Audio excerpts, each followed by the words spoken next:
Quelles sont tes racines et tes fondations? C'est ma famille, mes sœurs. Mes sœurs, c'est important pour moi et du coup, ouais, c'est mes racines. Celles qui me connaissent depuis longtemps et je sais que je pourrais aller me nourrir chez elles si j'ai besoin. Et tu viens d'où en fait? Alors, je viens de banlieue parisienne. C'est dangereux à dire dans le sud parce que souvent on a des a priori et du coup c'est compliqué d'en parler. Mais voilà, je viens de région parisienne, dans le sud, à Clamart. Et voilà, petite maison pavillonnaire de cheminot. Qu'est-ce que tu peux me dire de tes parents? Ouh, sujet sensible. Mes parents. Bah, en ce moment, je vis un très très gros conflit avec ma maman. Donc c'est très compliqué, mais c'est des relations que j'ai envie d'améliorer. Euh, donc du coup, je lui lance des petites perches en espérant qu'elle y réponde bientôt. Et sinon, mon papa, bah, ça s'est très mal passé avec lui parce que mes parents ont divorcé. Ça s'est très très mal passé avec lui après le divorce. Et aujourd'hui, on est très proches. Enfin, je me sens proche de lui. On aime beaucoup discuter, j'aime parler de ce que je vis, il s'intéresse à moi. Toutes ces choses que j'aimerais que ma mère aussi soit avec moi, et c'est un peu plus compliqué. Donc voilà, mes parents, je les aime. Mais les relations sont pas forcément tip top. Voilà. Qu'est-ce que tu as appris d'eux? Ouh, j'ai appris beaucoup, beaucoup, beaucoup, beaucoup, beaucoup de choses. Euh, Il y a toujours une petite phrase qui tourne en pop-up. Donc c'est suivant ce qui se passe. Pouf! Tu es une femme forte! Ça, c'est maman. Donc elle est pas évidente cette phrase. Mais voilà, c'est ma petite phrase pop-up de ma mère. Mon père, bah, c'est presque avec lui que en fait, j'ai reçu de la douceur. Donc c'est avec lui que j'apprends ça. Euh, J'apprends à accepter aussi un peu ma spiritualité, mes petits côtés un peu farfelus grâce à lui. Donc ça c'est chouette. Euh, ouais, ce côté un peu créateur, etc. Ça c'est mon papa. Et le côté fonceur, tu vas tout dégommer, tu vas y arriver dans la vie, c'est ma maman. On dirait qu'ils ont inversé les rôles d'ailleurs. Mais bon.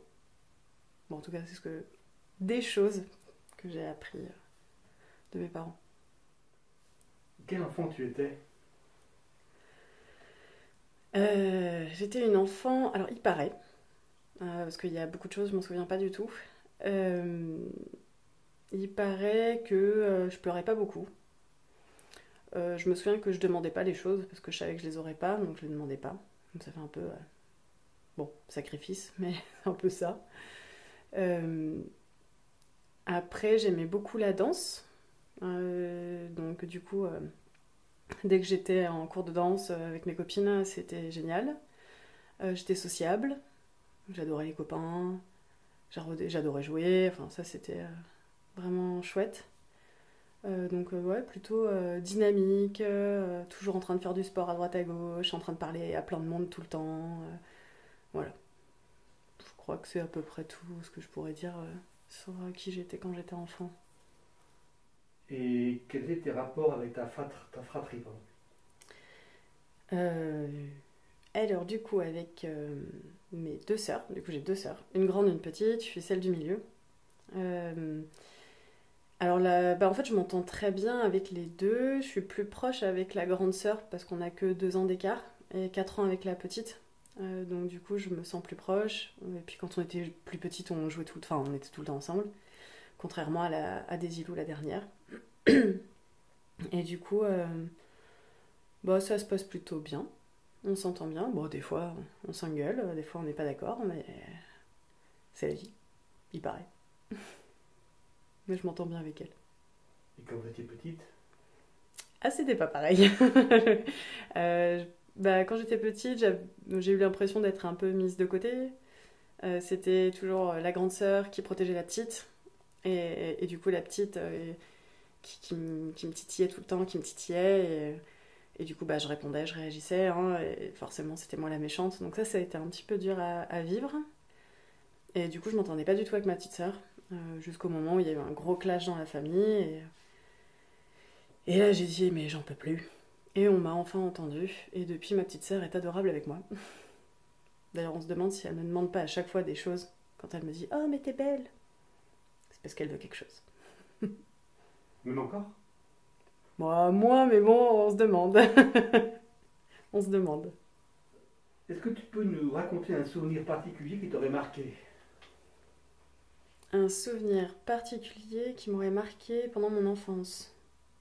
Alors, de quel âge à quel âge l'enfance? De 0 à 18? Ok, non, bah, c'est pour... Ah, un événement marquant, oui, bah, j'en ai un. Je me suis brûlée au 3e degré.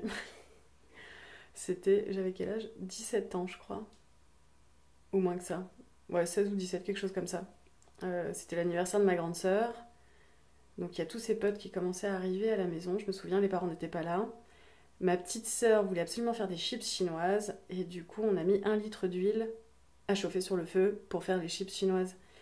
Sauf que l'huile prend feu. Et du coup, moi j'étais dans ma chambre tranquillement avec un pote. On s'est rendu compte de rien.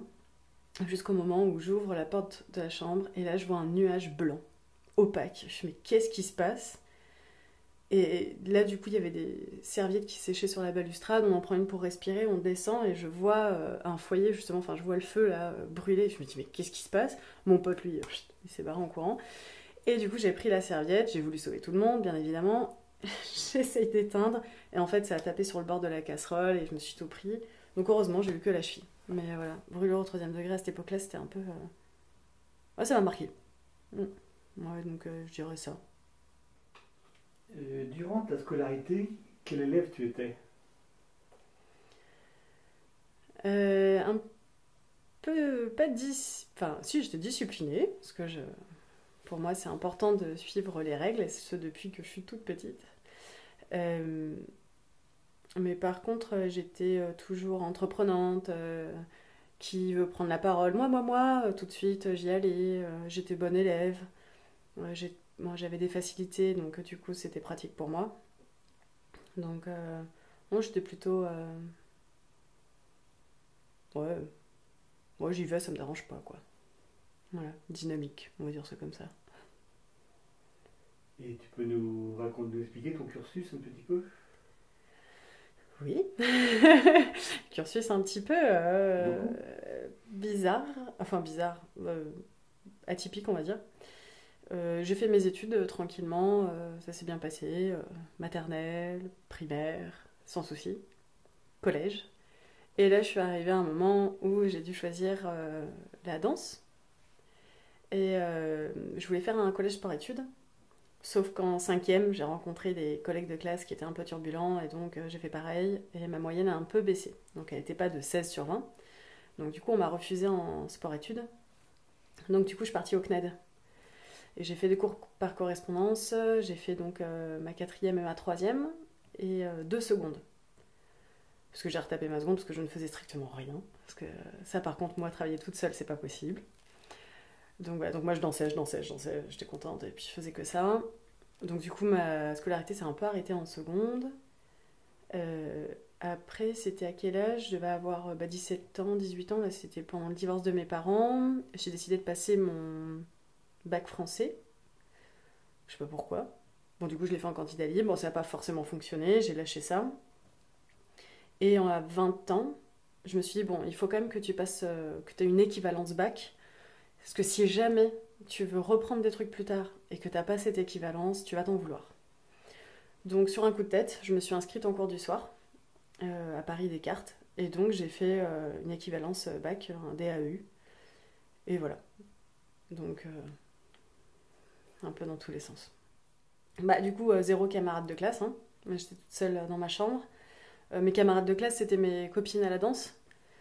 L'ambiance n'était pas terrible tout le temps à la danse. Parce qu'il y a un peu quand même ce côté compétition très jeune. Donc, du coup, j'avais des très très bonnes copines. Et puis, c'est tout, quoi. Il y en avait peut-être une ou deux. Et voilà. Et par contre, pour garder un peu ce côté social, ma mère invitait mes potes le samedi soir, enfin mes anciens potes de collège, pour que j'ai quand même une vie sociale. Alors qu'à ce moment-là, j'en avais pas du tout envie, j'avais juste envie de dormir. Donc du coup, c'était un peu, voilà, comme ça. Mais donc pas trop de... Bah, pas de camarades, quoi. Enfin, j'ai pas de potes d'école, quoi. Pas de potes d'enfance. Enfin, j'en ai une, très importante pour moi, mais sinon j'ai suivi aucune scolarité avec personne, donc ça a été un peu compliqué, quoi. J'ai fait ma cinquième, en quatrième j'ai arrêté, donc du coup j'avais plus de copains à l'école, quoi. Et même quand c'est ses copains d'école qui venaient à la maison, parce que ma mère elle les obligeait, enfin je sais pas trop ce qu'elle leur demandait, bah du coup ils parlaient de l'école. Donc en plus, bah moi j'étais complètement out, donc c'était franchement pas très agréable. Mm. Mais elle le faisait dans le bon sens, ta mère. Elle a Et ça toujours collait pas. voulu faire les choses dans le bon sens. Ah, ça, je sais qu'elle m'aime et qu'elle nous aime d'ailleurs, mais je sais qu'elle m'aime et que jamais elle a fait quoi que ce soit parce qu'elle m'aimait pas, loin de là. Mais, mais bon, bah, c'est comme ça, hein, c'est la vie. Hein. J'ai quand même souffert sur certains trucs, même si elle a donné tout son cœur à ça, quoi. Ouais, je lui en veux pas pour ça.